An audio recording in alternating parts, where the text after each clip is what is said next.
Hi, everyone. Judge Andrew Napolitano here for Judging Freedom. Today is Monday, December 2nd, 2024. Ray McGovern will be with us here in just a moment on taking Russia seriously. But first, this. We're taught to work hard for 35 to 40 years. Save your money, then live off your savings. Unfortunately, there are too many threats undermining the value of our hard-earned dollars. The Fed's massive money printing machine is shrinking your dollar's value. Just the cost of groceries is absurd. Let me be brutally honest. I think the dollar is on its way to being extinct, not just here, but globally. The BRICS nations, led by Russia and China, threaten to remove the dollar as the world's reserve currency. Central banks have been shifting away from the dollar and into gold.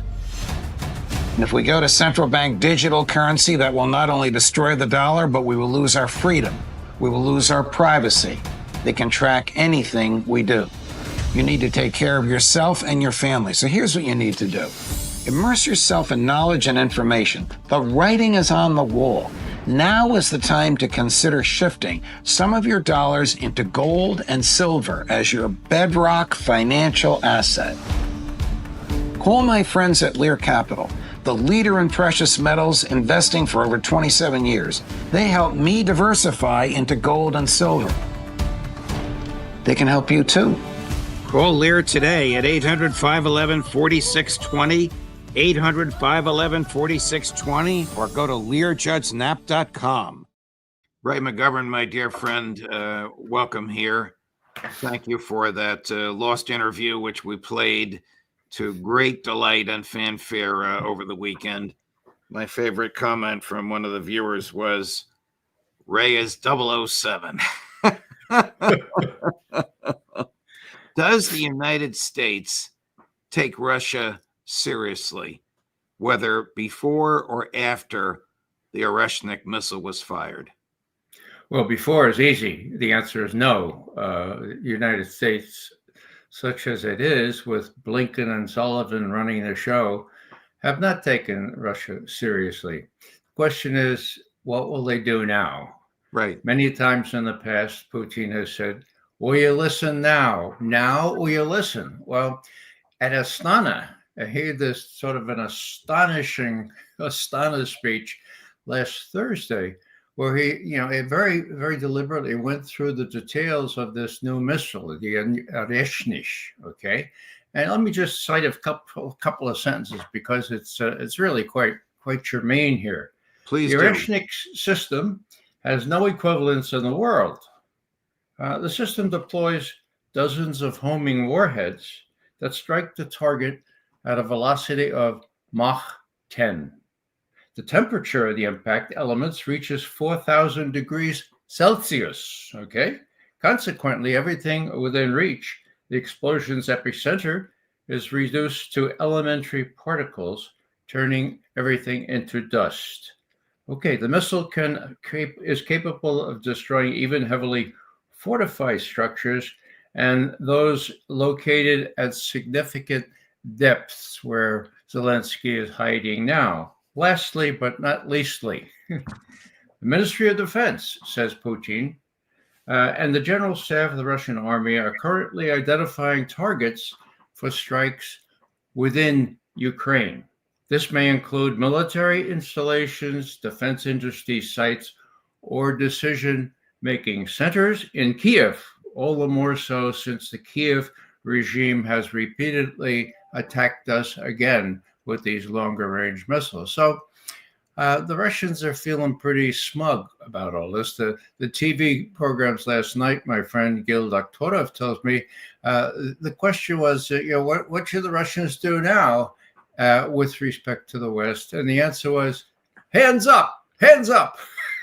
Now, what's going to happen? Well, the key here is that more Ukrainian installations are going to be struck, and not necessarily NATO ones, although there are NATO officers, as we know, at many of these installations within Ukraine. The die is cast. Putin is not kidding around. The question as to whether Sullivan and Blinken will listen now, I still don't know, Judge, but hopefully they will listen.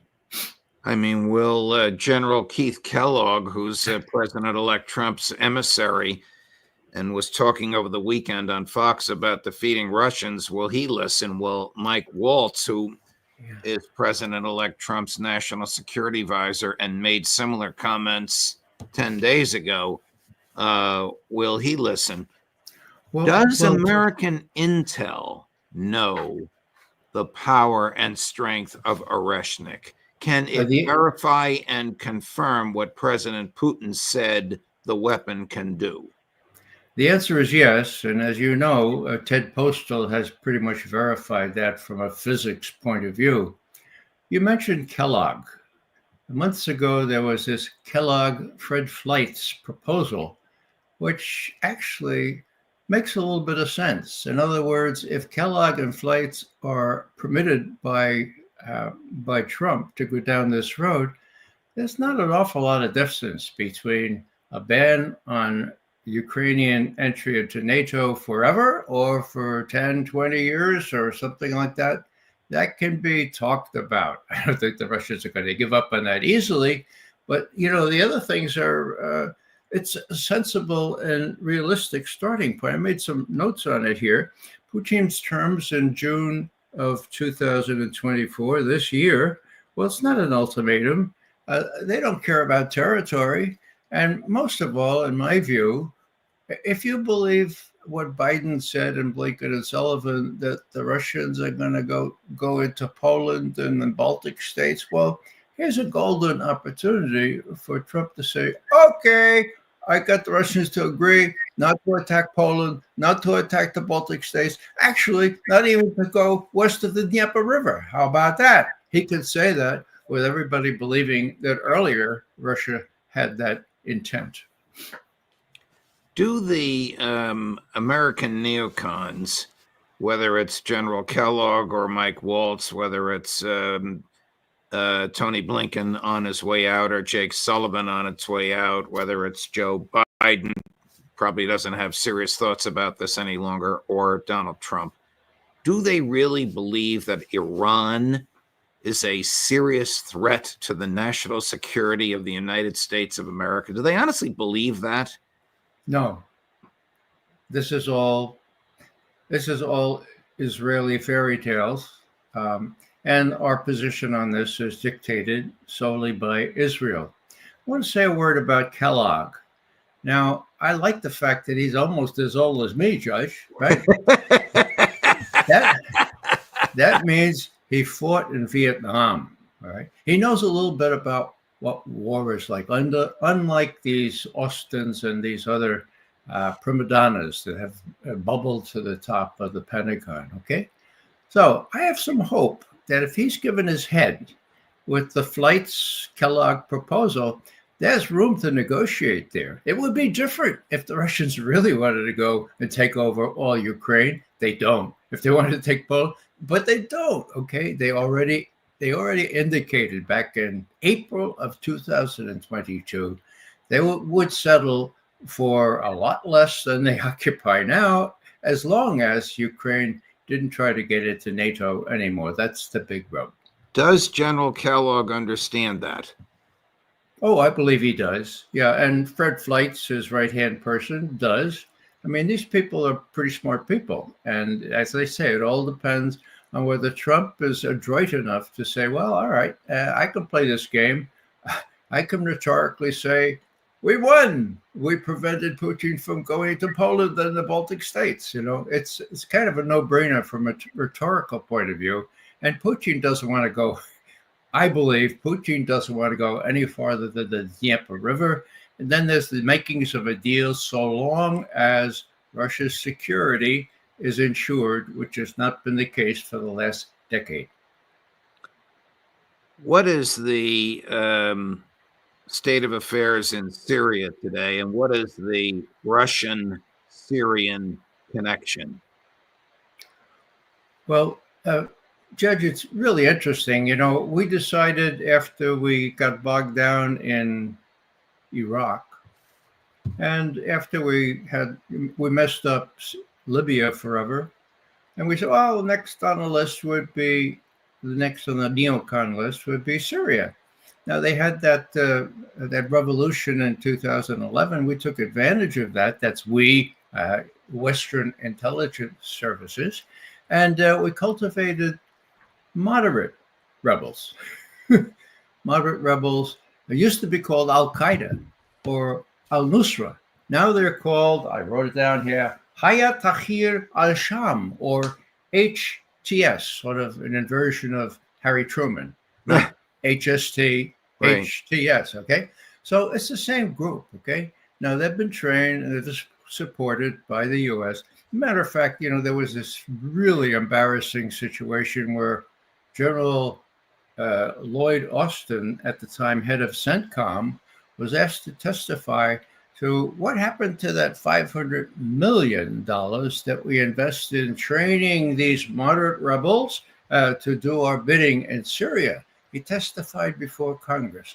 I don't know if you have that clip or not. We do have the clip. Let's run it, and then you can comment on it. What he says is truly absurd, and the absurdity of it was called out by then, I believe, Senator Ayotte of New Hampshire. But here's a clip from 2015. It's the same Lloyd Austin, but he's a 4-star general, and he's wearing his dress blues.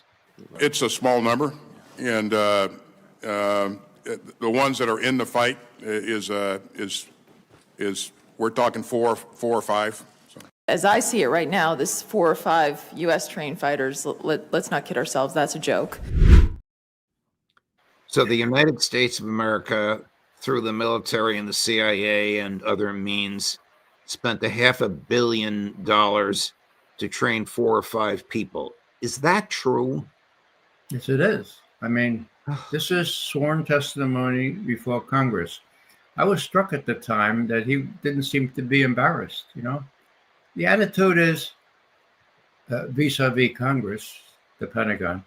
So what are you going to do about it? Yeah, you gave us $500 million. Well, we have 4 or 5 moderate rebels still in the fight. What are you going to do about it? So it's complete disdain for Congress's oversight duties. Nothing happened. Kelly Ayotte, she didn't follow through. And Austin, as a reward, became Secretary of Defense. My God. And obviously, nobody from the CIA was interrogated. You can't look up how the $500 million was spent, even though the Constitution says no money shall be spent from the public treasury except that which is recorded in a public journal. Where is that public journal, Ray? Well, it was earmarked for this express purpose, overtly, publicly, okay? One of the other things in that one clip, which wasn't included, is the acknowledgement that Austin's intelligence at CENTCOM was being investigated by the Pentagon Inspector General because more than 50 analysts said he was bending the intelligence to make it seem good for the president, which he was, okay? The Pentagon investigation went for 2 years and then eventually it ended up in nothing. But and then it's really, really interesting how Lloyd Austin just was left right off the hook. No holding him responsible. And of course you see him on duty now as Secretary of Defense. Bring us up to date, please, on the latest happenings in Syria involving Iran, involving Russia, involving the United States, and involving the Israelis. Well, it's quite a mix. What we have is right after the truce or ceasefire, whatever you want to call it, between Lebanon and Israel. I'm not quite sure that Hezbollah agreed to it. Then we had this massive use of these same moderate rebels who are not moderate by any stretch of the imagination. They're trained by Western security sources, and they made a big offensive against Aleppo. Okay, they seized most of the city. It was a shock because the Syrian troops there are mostly conscript. They didn't expect, they were taken by surprise. It was a little embarrassing. However, the Russians are in the fray. They entered in 2015. Putin pulled Obama aside at the UN on the 29th of September 2015 and said, look, we don't buy the notion there are moderate rebels, okay? We're going into Syria with our own armed forces, with our own aircraft. Why don't I suggest that you have my foreign minister Lavrov talk with John Kerry, your Secretary of State, see if we can deconflict things so that we don't shoot each other down in the air. And they worked 11 months to get a ceasefire. The ceasefire was out referendum to Putin and to Obama. They both blessed it, okay? And then 9 days later, the U.S. Air Force bombed fixed Syrian army positions.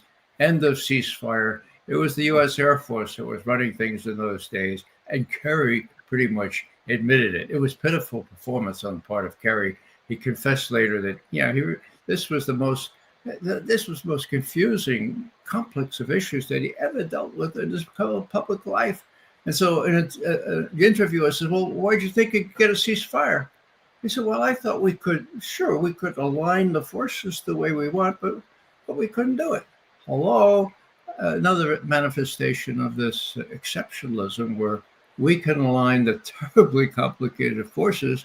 And Kerry had enough memory to memorize these forces, about 7 of them, and to say, in the end, I failed in trying to align, that's a word he used, align these forces. So now they're back at it, and they're trying to prevent any arms getting in through Syria into Hezbollah.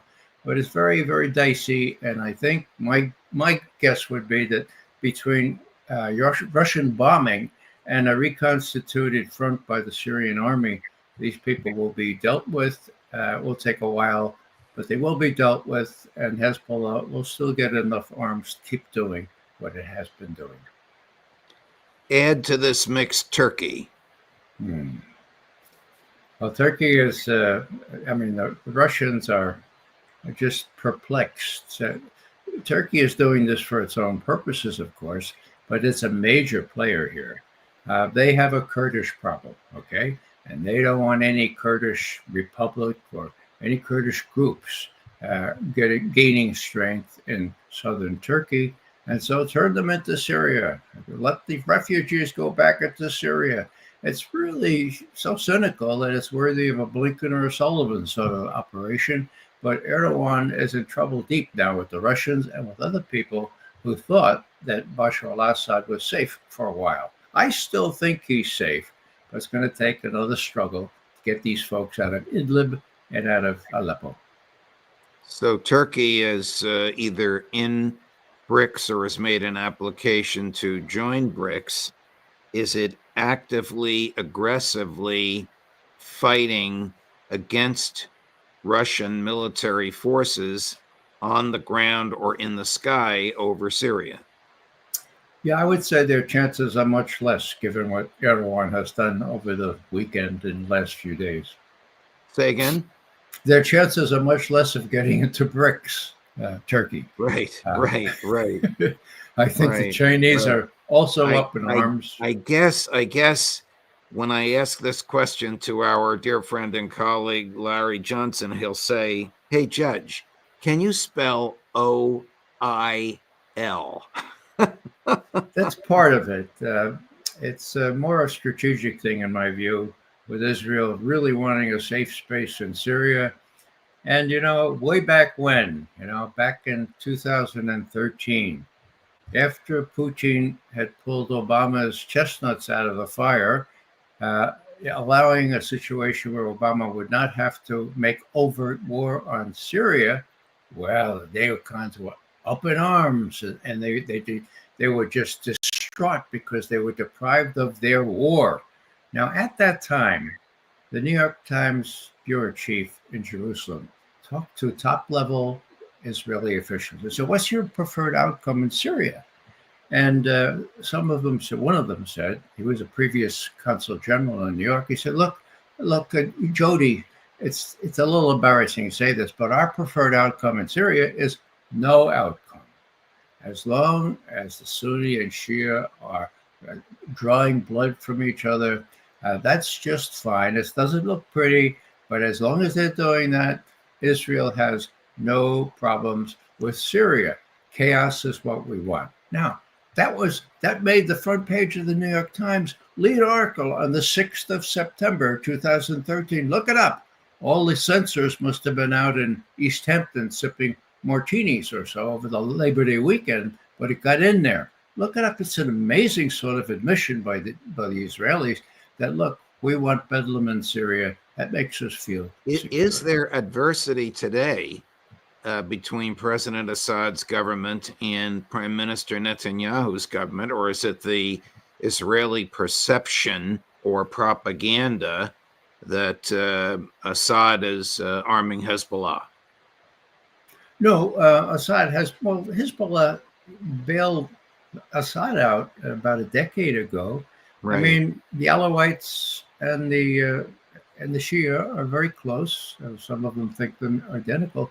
So yeah, I mean, Netanyahu fears this, but Assad is playing defense now, and he's had to play defense ever since 2011, when the U.S. started their covert operations there, and in 2013 they thought they had Obama mousetrapped by a false flag chemical attack outside of Damascus. They thought they had a mousetrap into an overt war against Syria.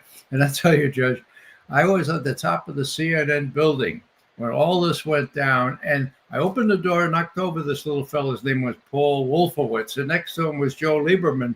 It looked like a funeral. It had just been announced. No need for a war. No, really. They had no pastel ties. These were black ties, and they were all very morose. And I said, oh my God, whoa, no, we're not getting a war. This was neocondom right there. I had an interview with BBC earlier on, and they didn't notice me staying on here. But it was really quite revealing how irate they were in not being able to get their overt war on Syria. Obama wasn't strong enough to close down the covert war, which also cost billions of dollars. Where is the CIA and where is MI6 in Syria today? Not physically where, but where in this conflagration? Well, you know, it doesn't really matter. They both follow instructions from the government. The instructions are support Netanyahu at all costs. We got to make sure that the world is safe for Netanyahu. And with the Biden administration going out on January 20th, they want to leave a legacy where they have gone the last mile, not only for Netanyahu, but for Ukraine as well. And there's a lot of mischief there. I think both Russia and the Syrians are wise enough, having been through this before, to hold their serious fire and see what happens when Trump comes in. And see what happens when Trump comes in. Ray McGovern, thank you, my dear friend. Great. You're most welcome, Judge. Great analysis. Thank you for the clip of then General Austin, which we would not have but for you. And thank you again for that great Lost interview over the weekend. We'll see you at the end of the week with Larry Johnson. All the best. Thanks, Judge. Of course. And the aforementioned Larry Johnson coming up at 11 this morning, and at 4 this afternoon, the inimitable Scott Ritter. Judge Napolitano for Judging Freedom.